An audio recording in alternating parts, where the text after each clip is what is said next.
Assalamualaikum warahmatullahi wabarakatuh. Nama saya Ayu Rahayu, NIM B2306724 kelas 02G. Di sini saya akan membahas tentang pelayanan promotif dan preventif IMS pada remaja. Apa yang dimaksud dengan pelayanan promotif dan preventif?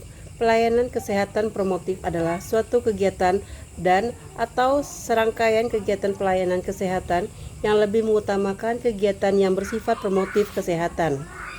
Pelayanan kesehatan preventif adalah suatu kegiatan pencegahan terhadap suatu masalah kesehatan atau penyakit. Menurut Peraturan Menteri Kesehatan RI tahun 2014, remaja adalah penduduk yang dalam rentan usia 10-21 tahun dan belum menikah. Ratnaningsi Zulkifli dan Hakim 2013 menjelaskan bahwa remaja saat ini mengalami kerentanan terhadap berbagai ancaman risiko kesehatan, terutama yang berkaitan dengan kesehatan seksual dan reproduksi, infeksi menular seksual IMS.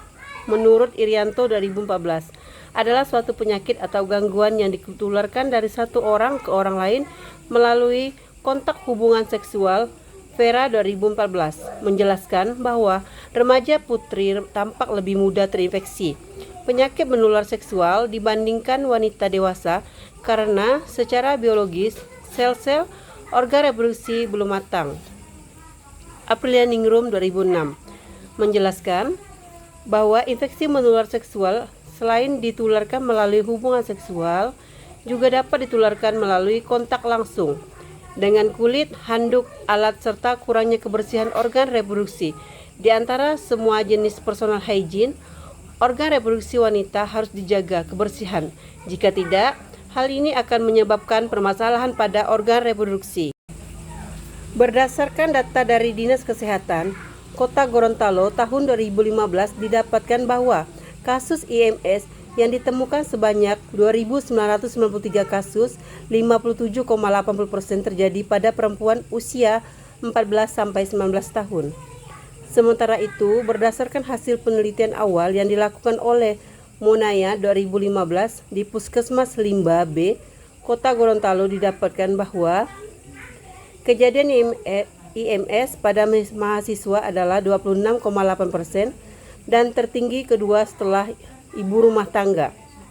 Masalah yang dialami oleh remaja ini, menurut BKKBN 2006, diakibatkan oleh kurangnya pengetahuan mengenali kesehatan reproduksi, yaitu infeksi menular seksual dan bahaya yang ditimbulkan akibat tidak memiliki pengetahuan yang menandai tentang cara perawatan organ genitalia yang benar, sehingga seseorang mudah berperilaku yang membahayakan atau acuh terhadap kesehatan alat genitalianya.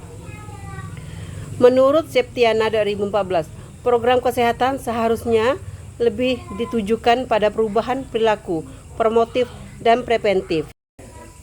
Adapun berbagai macam makanan dan minuman yang didapat mempengaruhi kesehatan organ reproduksi adalah minuman beralkohol, makanan dengan kandungan lemak trans, minuman yang mengandung kafein, makanan yang mengandung gula, makanan yang mengandung karbohidrat bukan karbohidrat kompleks. Organ reproduksi perempuan mudah terkena bakteri yang dapat menimbulkan bau tidak sedap di area kelamin dan infeksi. Oleh karena itu, perempuan perlu menjaga kebersihan organ reproduksi dengan cara antara lain mencuci vagina setiap hari. B. Setelah membasuh alat kelamin, biasakan mengeringkan alat kelamin dengan handuk atau lap bersih. C. Mengganti celana dalam minimal 2 kali sehari.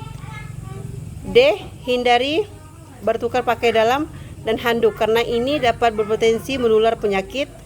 E. Dianjurkan mencukur rambut kemaluan secara berkala agar tidak berpotensi untuk ditumbuhi jamur dan kutu. F. Saat menstruasi dianjurkan mengganti pembalut 4-5 kali sehari atau setelah buang air kecil. G. Dianjurkan tidak menggunakan sabun antiseptik setiap hari dan secara berlebihan karena berbahaya bagi kesehatan vagina karena dapat merusak keseimbangan yang ada sehingga dapat memungkinkan terjadinya infeksi. Definisi infeksi menular seksual. Infeksi menular seksual IMS adalah penyakit yang ditularkan melalui hubungan seksual, baik melalui vagina, mulut maupun anus. Infeksi tersebut dapat disebabkan oleh bakteri, misalnya sifilis, jamur, misalnya candidiasis, virus, misalnya herpes HIV, atau parasit, misalnya kutu. Menjelaskan bahwa infeksi menular seksual adalah penyakit infeksi yang penularannya melalui hubungan kelamin.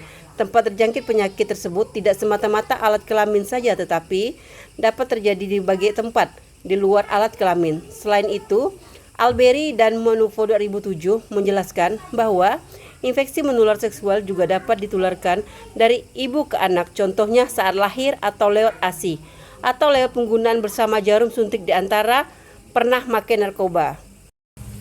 Jenis-jenis infeksi menular seksual. Menurut Price and Wilson 2006, infeksi menular seksual berdasarkan penyebab terdiri atas A. Infeksi menular seksual yang disebabkan oleh bakteri seperti chlamydia, gonorrhea, sifilis, dan chancroid. B. Infeksi menular seksual yang disebabkan oleh virus seperti herpes genital, kondiloma, akumidata, jengger ayam, HIV, atau AIDS. C. Infeksi menular seksual yang disebabkan oleh jamur. Salah satu infeksi menular seksual yang diakibatkan oleh jamur yaitu Candidiasis. Candidiasis merupakan penyakit yang disebabkan oleh Candida albicans. D. Infeksi menular seksual yang disebabkan oleh protozoa. Salah satu penyakit yang disebabkan oleh protozoa yaitu trichomoniasis. Cara penularan infeksi menular seksual.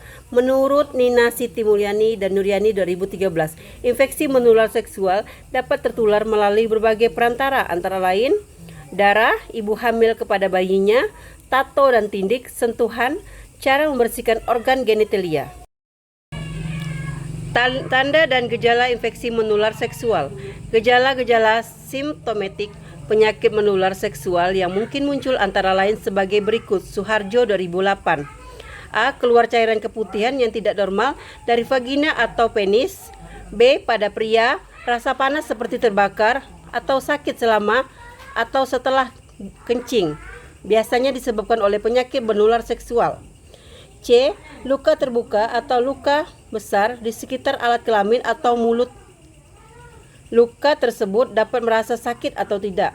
D. Tonjolan kecil-kecil popules di sekitar alat kelamin. E. Kemerahan di sekitar alat kelamin. F. Pada pria, rasa sakit itu kemerahan pada kantung zakar. G. Rasa sakit di perut bagian bawah yang hilang timbul yang tidak berhubungan dengan menstruasi. H. Ada bercak darah serta hubungan seksual. Komplikasi yang ditimbulkan akibat infeksi menular seksual. Menurut Indritmi 2014, komplikasi yang ditimbulkan akibat infeksi menular seksual apabila tidak segera diobati antara lain radang panggul, infertilitas, cacat pada bayi, kanker, mempermudah penularan HIV atau HIV. Pencegahan infeksi menular seksual. Menurut Kumalasari dan Adiantoro 2012, cara pencegahan infeksi menular seksual IMS antara lain meningkatkan ketahanan keluarga melalui pesan kunci dikenal dengan singkatan ABCDE. 2. Pencegahan melalui darah. 3. Pencegahan menular dari ibu ke anak. 4. Menjaga kebersihan alat reproduksi karena ada jenis IMS yang dapat diderita. 5. Memeriksakan diri segera bila ada gejala-gejala infeksi menular seksual yang dicurigai. 6. Menghindar atau hubungan seksual bila ada gejala infeksi menular seksual seperti borok pada alat kelamin atau keluarnya pus cairan nanah dari tubuh. Sekian pembahasan dari saya. Terima kasih. Wassalamualaikum warahmatullahi wabarakatuh.